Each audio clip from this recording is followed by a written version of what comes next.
Salut tout le monde, c'est Chloé Rousseau. Bienvenue sur ma chaîne où l'on parle d'économie domestique, de nettoyage, de propreté de la maison et d'élimination des tâches. Pensez à vous abonner pour ne rien manquer. Maintenant, allons droit au but avec le sujet de la vidéo d'aujourd'hui.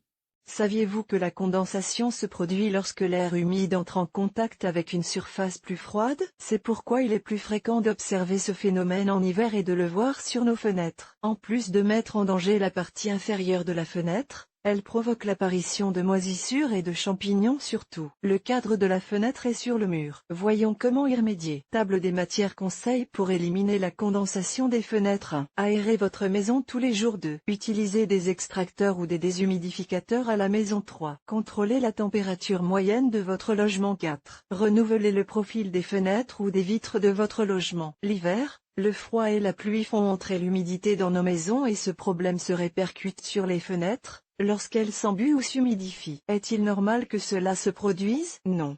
La condensation sur les fenêtres est causée par le contact de l'air humide avec une surface plus froide que l'air humide. En d'autres termes, l'apparition de ce phénomène indique clairement qu'il y a un excès d'humidité dans la maison. En d'autres termes, un taux d'humidité élevé dans l'air, même si vous ne le remarquez pas, entraîne la formation de buées sur diverses surfaces, en particulier celles qui sont plus froides ou exposées à l'extérieur, comme c'est le cas des fenêtres. Si les fenêtres de votre maison se couvrent fréquemment de condensation, l'excès d'humidité peut corroder les profilés des fenêtres et former de la moisissure autour d'eux. La condensation, comme l'humidité, est un effet qui, s'il n'est pas contrôlé et traité correctement, peut entraîner un problème de respirabilité dans la maison. Il convient de noter que ce problème n'est pas dû aux fenêtres, mais à l'excès d'humidité qui existe dans la maison. Il s'agit d'un problème grave qui doit être traité à la racine, c'est-à-dire qu'il faut trouver la cause de l'humidité dans la maison et la traiter à la racine. Aujourd'hui, nous vous aidons dans cette tâche, nous vous montrons les meilleures astuces pour éliminer la condensation des fenêtres. 1.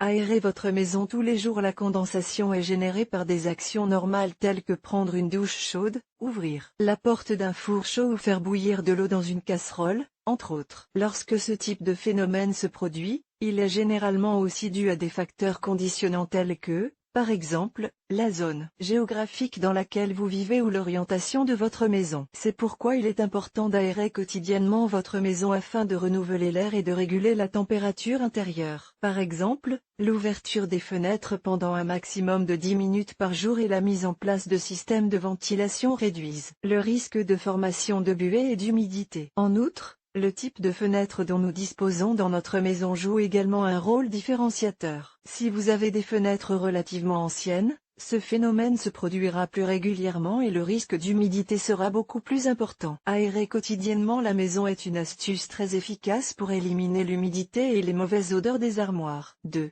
Utilisez des extracteurs ou des déshumidificateurs à la maison. Si votre maison a déjà un passé ou est sujette à l'humidité dans les murs et que les fenêtres s'embuent très facilement, nous vous recommandons d'installer un système d'extraction d'air ou une machine de déshumidification pour éliminer l'humidité dans votre maison. Grâce à ces deux systèmes, vous pourrez réduire la condensation et augmenter votre confort thermique et votre bien-être. 3. Contrôlez la température moyenne de votre logement. Nous avons déjà dit que la condensation apparaît lorsqu'il y a une grande différence de température entre l'extérieur et l'intérieur de votre logement. C'est pourquoi nous vous recommandons de maintenir une température ambiante moyenne supérieure à 17 degrés, mais sans chaleur excessive, afin d'éviter les chocs thermiques. Pour contrôler cela, vous pouvez choisir d'avoir un thermomètre qui mesure la température dans votre maison. Même les thermostats de votre système de chauffage peuvent contrôler la température ambiante de votre maison. 4. Renouvelez le profil des fenêtres ou des vitres de votre logement. Si vous avez de vieilles fenêtres ou un profilé métallique, le risque de condensation et d'humidité dans votre maison est très élevé. Saviez-vous qu'avec une enveloppe en PVC, la condensation n'est plus un problème? Le PVC est un matériau non conducteur qui isole et ne génère pas de points froids en surface. Mais ce n'est pas tout. Selon le type de verre dont nos fenêtres sont équipées, nous pouvons assurer un meilleur contrôle de la condensation. Dans ce cas, le double vitrage ou le verre à faible émissivité vous aideront à réduire considérablement les pertes de chaleur et, en même temps, à favoriser un climat tempéré à l'intérieur de votre maison. Comme vous pouvez le constater, tant le profil color de nos fenêtres joue un rôle important en matière de condensation. Enfin, nous souhaitons vous donner quelques conseils techniques sur les caractéristiques des différents types de verres par rapport à la production de condensation. Un simple verre avec un profil normal ou de faible qualité peut générer un degré élevé de condensation si nous nous trouvons dans des zones où les températures sont très basses. En outre, plus le contraste de température entre l'intérieur et l'extérieur est important,